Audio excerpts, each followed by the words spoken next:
Hi, my name is Alexandria Barnes, and I'm a senior in the College of Arts and Sciences studying neurobiology on the pre-health track. Today I'll be presenting the culmination of my Kilachand Honors College project, in which I analyzed anti-vaping curriculums in Boston area middle and high schools. So first of all, what is an e-cigarette? E-cigarettes come in many shapes, sizes, and flavors, but at the core, they all consist of a cartridge containing a potent solution of nicotine housed in a chemical soup of solvents and flavorings.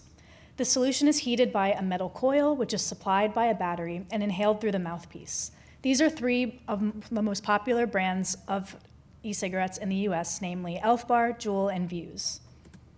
E-cigarettes are highly potent deliverers of nicotine, with one Juul pod having the equivalent nicotine of about 1.5 to 2 packs of cigarettes.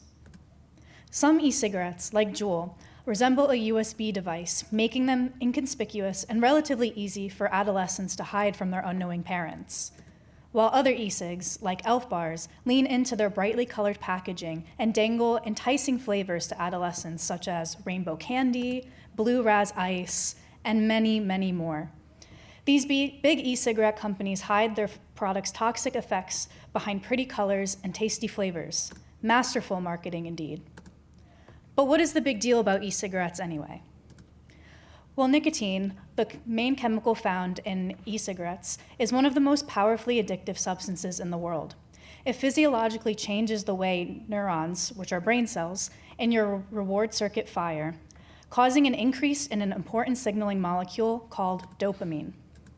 The excess release of dopamine caused by nicotine consumption tricks the reward system into craving more and more of the drug, even if the user desires to stop due to the unwanted side effects. Nicotine can also cause impairments in impulse control, working memory, and attention. Furthermore, nicotine has much more potent effects on the adolescent brain than it does on the adult brain. This is because the adolescent brain is still going through changes and has a high level of neuroplasticity, which is the brain's physical ability to learn. Furthermore, studies have shown an association between adolescents who begin using nicotine in the form of e-cigarettes and an association with using traditional cigarettes later in life. One study in particular found that adolescents between the ages of 12 and 15 who used e-cigarettes as their first form of nicotine were associated with about 4 times the likelihood of ever trying cigarettes in the future, and about 3 times the likelihood of currently using cigarettes when followed up after 2 years. So now I want to shift gears a bit and talk about how I conducted my research. I went about finding more about the anti-vaping curriculums in Boston area middle and high schools by hosting Zoom interviews with various health teachers. More specifically, I was able to interview 6 different health teachers representing a wide variety of school types.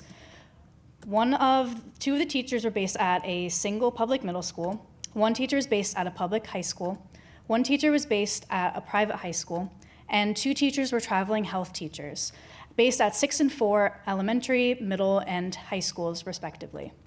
Here are some examples of the kinds of questions I asked. What curriculums and campaigns are in place to prevent students from using e-cigarettes? What materials are sent out to parents regarding the dangers of e-cigarettes? And what are the challenges of implementing e-cigarette curriculums in your school? And now I'll talk a bit about my results. From these questions and more, I was able to find that there was a wide variety of techniques being used within each school, even in schools of the same district. For example, one of the public middle schools that I interviewed has a completely dedicated health education program in which students learn from multimodal instruction. There's an emphasis on skills-based learning, such as decision-making skills and refusal skills. Students also have the opportunity to go through guided notes packets with the teacher and to learn about how they're being directly targeted by e-cigarette company ads. And furthermore, they're able to come up with a project in which they use reliable information from the National Institute of Health to create a reimagined e-cigarette ad that shows e-cigarettes' actual toxic effects, as if the ad were honest. In contrast, one of the public schools that I interviewed has a curriculum where students learn about e-cigarettes mainly through online modules. The PE/health teacher noted that it's hard to know if students are really engaging with the material since they are each on their own device with headphones on. She has noticed that the focus level has gone down in the past few years, and that about 60% of students don't pass the end of module multiple choice quiz on the first try. The same teacher noted that there has been a distinct lack of professional development regarding the factual information of e-cigarettes. She told me that this topic was not included when she received her physical education degree, and so she feels that the other PE/health teachers aren't very experienced in this topic. I also found through my research that none of the schools I interviewed provide specific resources to parents about the dangers of e-cigarettes. All the schools send out information about the curriculum and what will be taught in their curriculum, but not specific information that will help parents know more factual information about e-cigs. Interestingly, one school did hold a parent workshop one time in around the year 2016 in which they set up a mock teenage bedroom and placed a vape in there. And then they tried to see if the parents would be able to identify where the vape is, since they tend to look like USB devices or pens. But this seems to have been just a one-time workshop, and again, just in the year 2016. I also found that 4 out of the teachers that I interviewed cited time as the biggest challenge to implementing comprehensive e-cigarette curriculums in their schools, even the schools with a dedicated health program. Students are only allocated so much time to health classes in which tons of information needs to be crammed in, such as sex education, general drug education, and more. One teacher stated that a big hurdle in getting teachers to help out in additional ways is money. Teachers are already overburdened enough, and many don't have the time or energy to help facilitate clubs or other health causes if they're not being compensated. She said that even having a paid professional development concerning e-cigarette education would be a good incentive for teachers to learn more about the topic. And as I mentioned earlier in my presentation, 2 of the 6 teachers I interviewed travel to multiple schools to teach health. They told me that they were hired on a temporary basis in public schools that do not currently have a permanent health teacher. The point of this position was to try and convince these schools to make room in their budget to hire a permanent health teacher, but they said that the schools have not been making the appropriate changes for this to happen. They will only be in this position until the end of the school year, and then the schools will go back to having no health teacher, which is obviously very concerning and was one of the most surprising findings from my research. So from all this, I've been able to conclude that what differentiates a highly comprehensive e-cigarette curriculum from a less comprehensive curriculum seems to be differences in time and money, which isn't all that surprising. But I've also been able to identify potential gaps in current strategies, such as the lack of parental involvement. If parents are more educated on the dangers of e-cigarettes, then they would represent an additional support system for students who may be considering vaping. I would encourage more schools to host parent nights, such as the workshop in which the mock bedroom was set up, in order to help parents be more engaged in this topic. Now, for my next steps, I will be creating a document summarizing my findings and analyzing similarities and differences between the curriculums that different schools are using to prevent vaping addiction. I will tie in the information that I found in my initial literature review, giving suggestions for curriculums that have empirical success. And my hope for this document is that schools will be able to take inspiration from one another and to devote more time and energy into thinking about best ways to educate our youth on the harmful effects of e-cigarettes. I would like to thank Dr. Linda Dorer for her mentorship, Dr. Sophie Godley for her support and inspiration in the initial concept of my project, Dr. Melissa Holt for her extra advising, Dr. Samuel Cook and Dr. Rebecca Sherlock-Shangroff for connecting me to my interviewees. I would also like to thank all of the teachers who agreed to be interviewed, making my project idea possible. Thank you.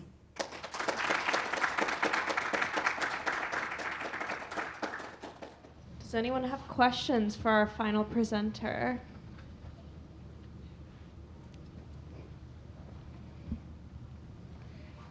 Great presentation. Thank you.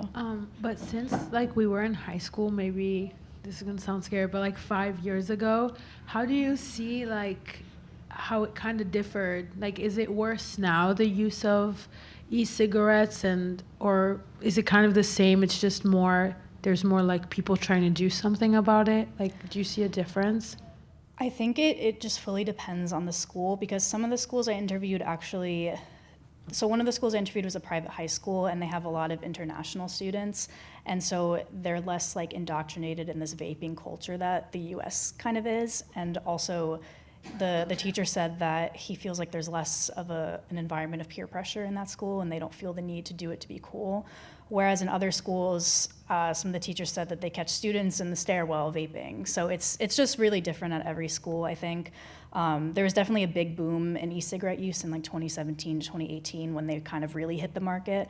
Some schools have noted that the use has gone down, but it really varies among every school. And I think how much administration is doing about it has a big role, because I was a substitute teacher for a bit at a high school, and admin just kind of doesn't really do much about it. So I know that there's a lot of vaping going on there.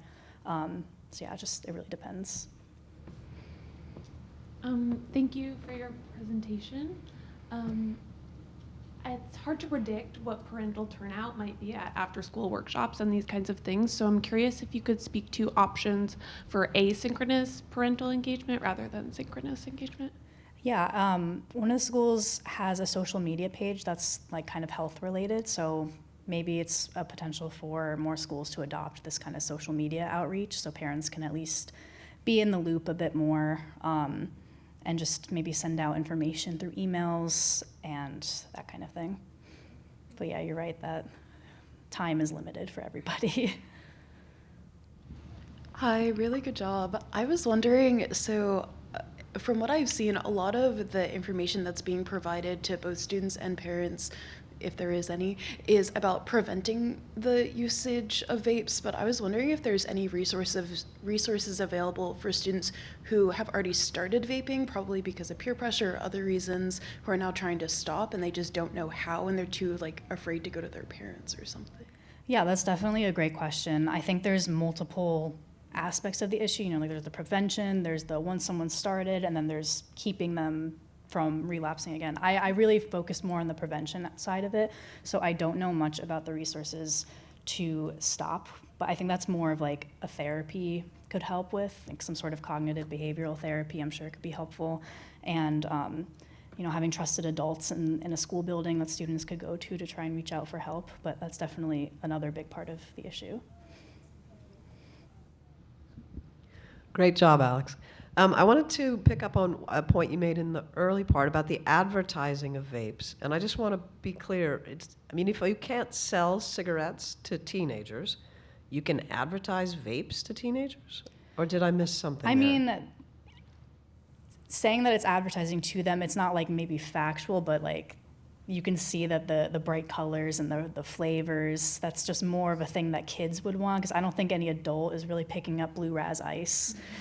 Personally, I'm not sure. So, and seeing like that vaping ad with the teenager, and she's all trendy and it's bright colors, it's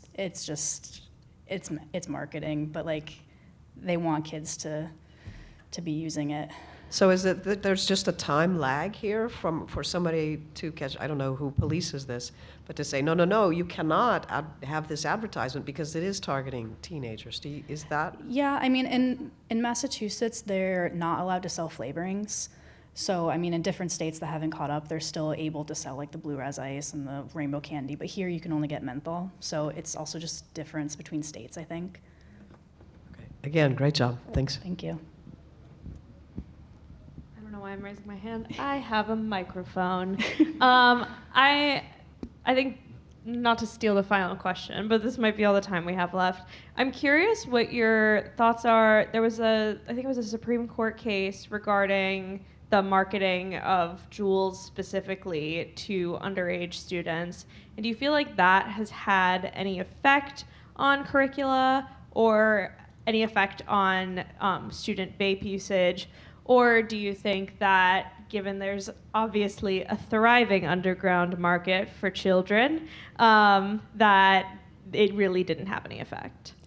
Yeah, I think in general, it just depends on how educated the teachers are on this topic, on how much they can really provide to students. Because like I said earlier in the presentation, certain teachers don't feel like they have enough information about it themselves to even be able to teach it. So I think, again, not a great answer, but it just kind of depends on who's teaching the information and if they even know about these cases and if they, yeah. Thank you very much. Thank you.